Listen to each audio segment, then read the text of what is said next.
Germany, Munich आणि इथे महागातल्या अशा सायकली बघायला मिळतात. पण त्या कशा? आता ह्या बघा साध्या साखळीने आतल्यात बांधलेल्या आहेत, मात्र ही क्यूब कंपनीची आहे. ह्याची किंमत बहुतेक भारतामध्ये अर्ध्या लाखाच्या आसपास असेल, मात्र हिला कुठेच बांधलेलं नाहीये. बघितलं तुम्ही? टाळं नाही, काही नाही. इथे बघा टायरला सुद्धा काही बांधलेलं नाहीये. म्हणजे कोणीही उचला, निर्जन रस्ता आहे, जास्त माणसं नाही तिथे, सहजपणे चोरता येईल अशी. ही बघा दुसरी, ही पण क्यूबची सायकल. याची पण किंमत जवळजवळ भारतामध्ये अर्धा लाखाच्या आसपास असेल. त्याला पण कुठे बांधलेलं नाहीये, फक्त इथे टायरला बांधलेलं दिसतं थोडं, मात्र सहजपणे उचलता येते. इथे पण तुम्हाला आणखीन महागातल्या सायकली दिसतील. आणि हा काय, एखादा टेम्पो आणला, एकावर एक उचलली, एकावर एक उचलली. मी तर म्हणतो इथं धंदा सुरू करतो मी. हे बघा अगदी मोकाट ठेवलेल्या आहेत सायकली. ह्याला बघा काहीच नाही, सायकली अशाच ठेवलेल्या आहेत, यांना कुठलंच टाळं लावलेलं नाही. बघताय का तुम्ही? आणि ही बघा, ही वेगळी सायकल, उगाच मी दाखवतोय तुम्हाला.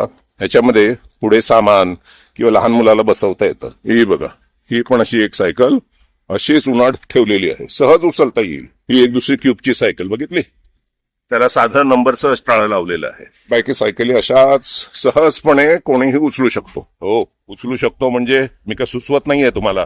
मी आपला कॉफी प्यायला आलो इथे सकाळची. ही माझी नेहमीची रोजची जागा असते. इथे बाकडा आहे जिथे मी बसतो. इथे अनेक माणसं येतात, सकाळची दुपारची बसलेली असतात आरामामध्ये. इथे काही ठिकाणी कुठे बरं बसू मी, इथे खुर्चीवर ऊन आहे. आता सगळं कॉफी बरं का, बाकी सगळं इतर वेळी. जय महाराष्ट्र.